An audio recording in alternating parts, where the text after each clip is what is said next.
Oh, oh. It's not a 3. It's a monster of a fish. Get back to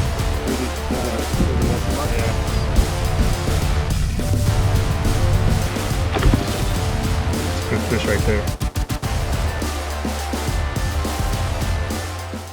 What's going on, guys? Welcome back to the channel. If you are new, let's say for example you saw the title of this video, said, hey, Lake Fork, breaking down the pattern, I want to hear about that. Then welcome to Fishing the Lone Star. My name is Jeremy. This channel is pretty much about like gear and tackle reviews, some how-to videos of how to use certain techniques and fish them. We do definitely a raw and uncut series where I basically just kind of rant about whatever's going on in the bass fishing world. And then also kind of videos like this where it's kind of like an on the water hybrid video, so I can also kind of teach or talk about what happened on the water. And in this particular video, it's what happened recently on Lake Fork and kind of breaking down that pattern.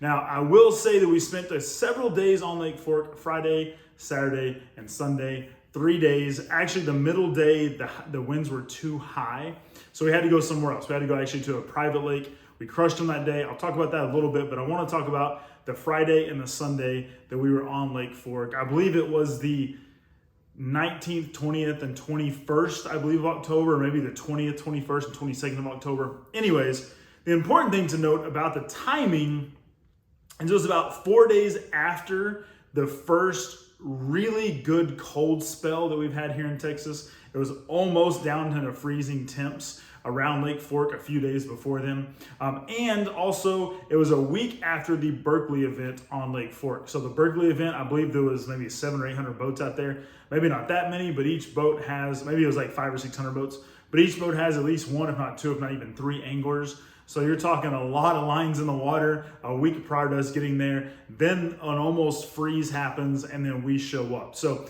a lot of things going on, really heavy pressure. Cold front just came through.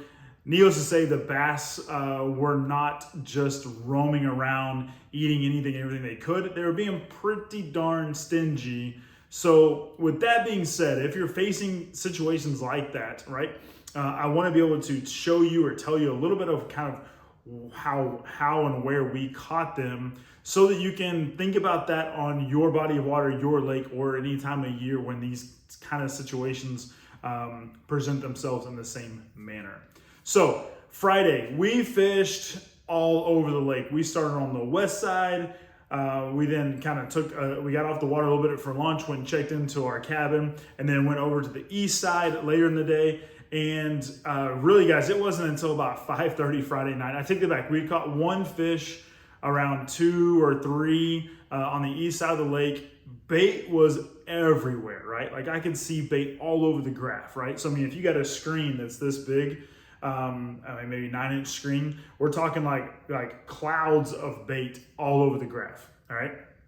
But the bass just weren't there. They weren't like you could see signs of like bass were kind of chasing and kind of eating, but for the most part, they were not there.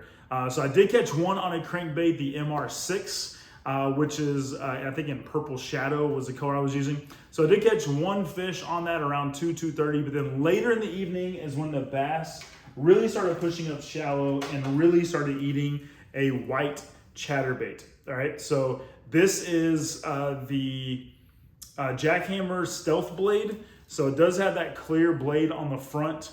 One buddy of mine was throwing a normal chatterbait, the original in white, and another buddy was also throwing, throwing this one as well. And then at some point I did switch over to the Mini Max and caught fish on it. But let me kind of tell you what happened.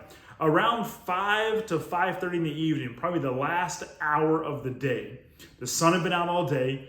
We were kind of coming off of that cold spell, right? Water temps went from about 68 to about 71, almost 72 as the day went on. And about an hour before sunset, all of a sudden, we started getting bites.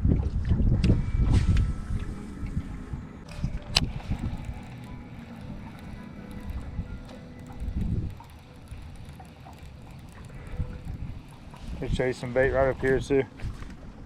Oh, that's a good one.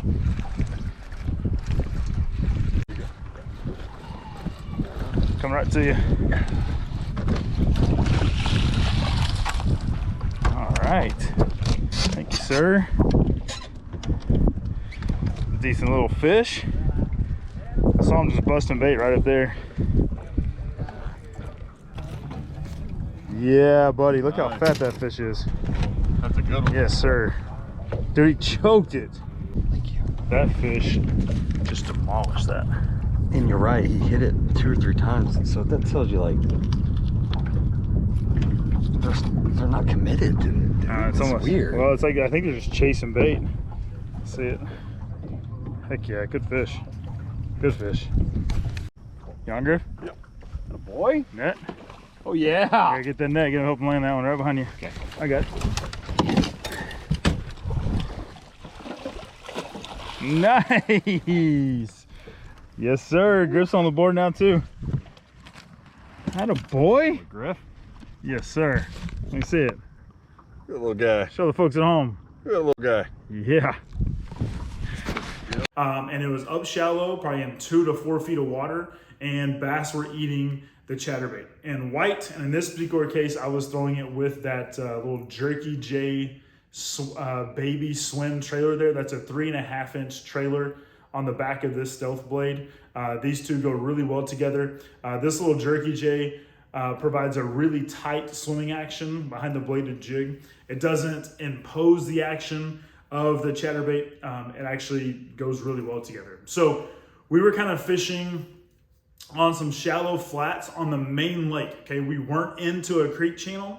We weren't even on the mouths of the creeks. We were on the main lake bank where we saw a ton of bait, and the bass had kind of finally moved out of some of that deeper water and pushed up shallow the last hour, and that's when we started catching them. My particular crankbait setup is a Lose Tournament MP. Okay, this is, I don't know, maybe a year or 2 old, but I love this reel.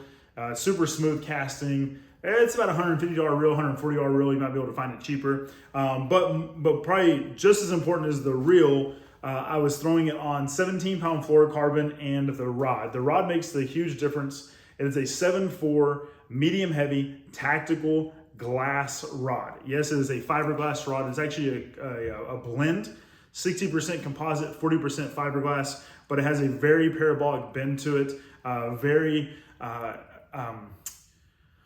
I guess, forgiving in a sense that when you feel a bite of the bladed jig, it allows you to, it's not quite as sensitive. It allows you to feel the bite, but by the time you feel it and set the hook, the fish has the whole lure in its mouth and is able to get a good hook set on it.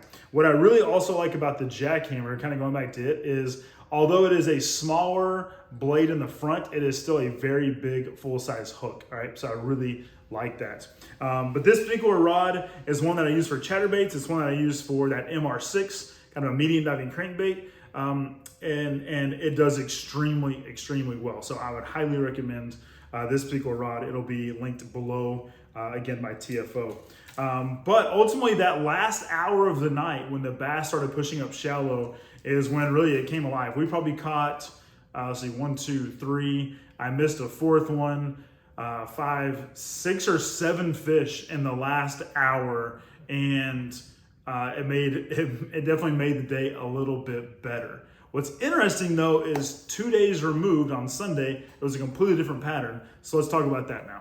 All right, so on Sunday, we got off the water at noon. All right, so Friday we were there at sunup. We fished until sundown. Sunday we did not have the pleasure of fishing that long. We could only really start at sunup, and we got off the lake at noon. So we didn't really have a whole lot of time for the lake to warm up, all right? So when we started Sunday morning, water temps were 68 degrees. It was sunny, but was still pretty windy. We were talking like 10 to 15 mile an hour winds, which the day before on Saturday, the winds were like 15 to 25, all right? Now in my boat, it's a 17-foot aluminum boat. It does pretty well. Is a smooth ride, handles well, but when winds get that high, it's just better just to go somewhere else. So we did. We went to a private lake. But on Sunday, we knew we wanted to catch some fish. We wanted to kind of to put ourselves in the best situation possible. And quite honestly, we launched the boat, and before we even turned on the big motor, we fished a bridge apron. Okay, or I wouldn't even say riprap because there's not really rocks. It's just a concrete apron. off of a bridge. We fished it, and within probably the first 20 minutes, had caught not only one fish, but two fish, and really just kind of casting right up into the shallow water and slowly reeling it so that it kind of stair steps down that apron. It sounds so like they're going so much faster out here.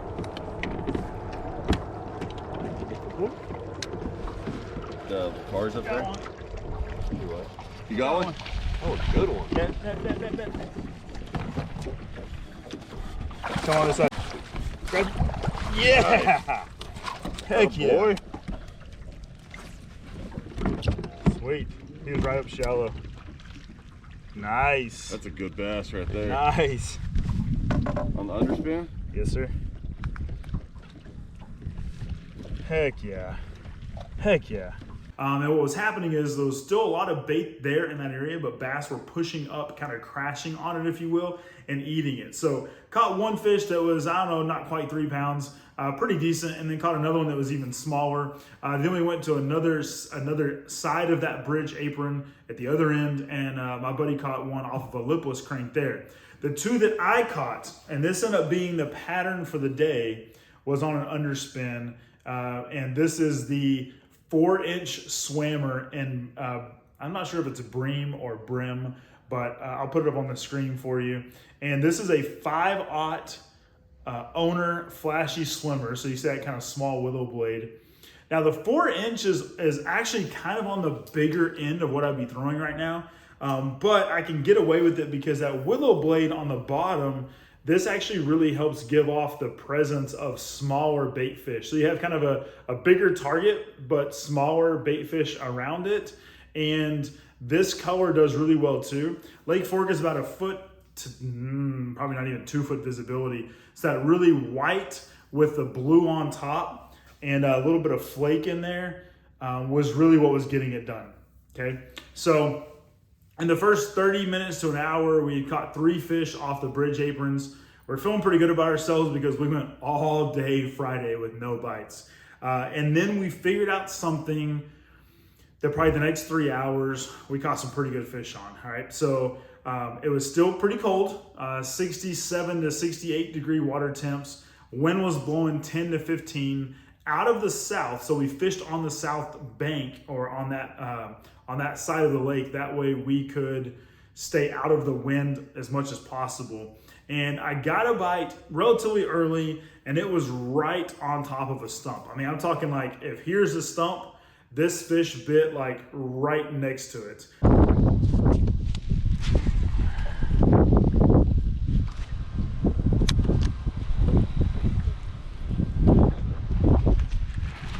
Got one.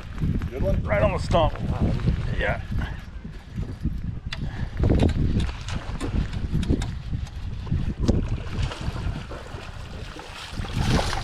Nice. That's a good fish. Yes, sir. Heck yeah. What'd you catch it on? Underspin. Right off the stump right there. Literally, he was sitting on the stump. Oh, wow. That was awesome. Good one there on the swimmer, on the underspin. Right in the top of the mouth, too. He wasn't coming off. I actually thought that I'd hit the stump. Turns out it was the fish coming off of it and eating my underspin, right? That 4-inch swammer. And this is the exact one that I'm throwing, or was throwing. So came off that stump, ate it right off of it, and that kind of clued me in of like, okay, that fish was sitting in maybe 3 foot of water, so shallow, that's good, and right on a stump. I mean, like right beside the stump. Not a foot off of it, but like right on it. So we go down the bank a little bit more. We got a tree. I see a little bit of a brush pile sticking out of it. I cast right down the side of the tree, pull it right across the brush pile, and boom, catch another fish, which tells me again, they're right on top of trees. That's what they're using as kind of their cover, if you will, that they're hanging to. Okay, now remember, it's kind of still cold, not necessarily in the grand scheme of things. Like 68 degrees is not like that cold, but it is in the sense of this is the first cold spell that we've had here in Texas. So the fish just weren't out roaming around. They were kind of hugging tight. So 2 fish on stumps. All right, that's 5 so far. We're maybe 2 hours in the morning. We're like, all right, guys, they're chasing underspins, right? 4 out of 5 fish had come on the underspin. they're liking this color, and the last two were coming right on the stumps. We basically just kind of meandered down the bank line. We threw at any big stumps. The bigger the stump, the better. The bigger the tree, the better. And sure enough, we each caught one or two more on that pattern. So it was pretty cool to kind of identify that pattern. I will say this and give credit to on Sunday, where we were fishing Sunday, was a spot on the Fish Life app. So if you're not familiar with that, I'll link it below. If you're around North Texas or around where I live in Dallas, there's tons of lakes that the Fish Life app covers. It's a subscription service. You subscribe to a lake package, and a particular guide or local on that lake updates it once a month and tells you where fish are patterning and holding. In this particular case, we went to that spot. We only had 4 hours tops to fish Sunday morning. I wanted to put my buddy from Oklahoma on some good fish. We went right there. We didn't really know the pattern. We just knew that there was fish in the area, or they had been there. We thought, well, they couldn't have gone too far. They still got to be around here. We just had to figure out the bait and exactly where they were, and we're able to crush them doing that. I say crush them. I mean, I think catching, 5, 6, 7, 8 fish in about 4 hours on Lake Fork was pretty good, considering that was my second time this year to even be on the lake. Okay, the last time I was there was in July, and outside of that, I hadn't fished Lake Fork at all this year. Okay, so to identify that pattern, catch those fish in a short period of time, I was pretty pumped with that. On the underspin, the setup that I'm using is the Lose Custom Pro Reel. I absolutely love this thing. It's super light. I throw it with 20-pound fluorocarbon, and I'm throwing it with the TFO. This is their brand new Resolve bass rod. I really like it. It's very sensitive. You don't necessarily need a super sensitive rod when you're throwing a moving bait. I do use this a lot for Texas rigs as well. This particular one is the 7.4 heavy. I like the 7.4 length because I allows me to make some pretty accurate casts, but also long casts. I also have the 7.2 and the 7.6. So again, I use those more for either pitching and flipping or for my Texas rigs. But that Resolve bass rod with the kind of contoured cork grips, you got a real nice carbon fiber skeleton reel seat here. Just overall was a really nice designed rod. The guides are really high quality. The blank is high quality, so I would recommend that if you're looking for a higher end rod. Now, real quick, on Saturday, we had gone to a private water lake down in Palestine, Texas. I'll put the name here up on the screen. I believe it was Hudson Lake, if I'm not mistaken. But the same pattern. The same pattern on the private lake was what we ended on Friday on Lake Fork, which was basically any white type of chatterbait. I did find, though, that the smaller the better. So with your chatterbait, sometimes you want to experiment. Do they want a clear blade? Do they want the silver blade? Do they want a gold blade? Can you throw a thunder cricket, which is a painted blade? Sometimes that little shimmer or flash does matter. This particular private lake, they would not eat anything that flashed. They did not want silver. They didn't want shiny. They didn't want underspins. But they were chasing bait, and they would eat the stealth blade. And again, with that Jerky J little 3.5-inch trailer, they were eating it pretty darn well. We actually caught at least 50 or 60 fish that day. So you go from Friday only catching 7 or 8 in the last hour to catching 50 or 60 on Saturday. That is the beauty of a private lake, is we had the place to ourselves, and we had a heyday out there. It was a ton of fun. And then on Sunday, we went back to Lake Fork because the winds had died back down, and caught either 6 or 7 more Sunday morning. I think the moral of the story is this. Friday, we had fished all day long. We knew at some point in time, because of all the bait we were around, the fish had to come up and eat. Had to. Like, we were all around the bait. And sure enough, they finally did. So we kept ourselves in a really good position. We probably could have slowed down and thrown, maybe some Cincos or jerk baits around maybe some deeper trees. I just wasn't really what we wanted to do. We probably could have caught fish doing it, but we didn't really want to. We like the moving bait, so that's what we were doing. And then on Sunday, we kind of figured it was still cooler. We knew the bass were around there. We figured out they were sitting on stumps, and we were able to start picking them off. So it was a lot of fun, but figuring out those patterns is super crucial, super important. I will tell you, if you're bass fishing, I could tell you all about underspins. I could tell you all about chatterbaits. I could tell you what the rods and the setups are. But if you're also not able to identify a pattern or begin to understand, okay, when should I throw each one and what conditions, Are they feeding off bottom? Are they suspending on a stump? Are they eating top water? What are they chasing? What colors do they like? Do they want to flash? Do they not want to flash? If you're not breaking down or understanding all those things or piecing it together, then all the knowledge of how a bait works doesn't help you if you're not able to identify a pattern. So let me know if you like this video, this particular concept of kind of breaking down the pattern. We'll do more like it. Hopefully it helps. Hopefully it helps you go out and catch fish, or at least begin to kind of process. Do they want a flashy blade? Do they want a clear blade? Do they want an underspin? Do they just want the paddle tail by itself? Are they eating it fast? Are they eating it slow? All these things you kind of want to piece together, especially if you know you're in the right area. You either figure it's a matter of time before they come eat, or I need to switch up and do something different. But you guys let me know if you like this video, breaking down the pattern on Lake Fork. We had a ton of fun. I need to get back out there because I think the bite will only get better. I am going to go visit Lake Ray Roberts hopefully in the next week or two, so stay tuned for that. I'll show you how we're catching them there. And until then, if nobody's told you today, God loves you, and so do I. Peace out.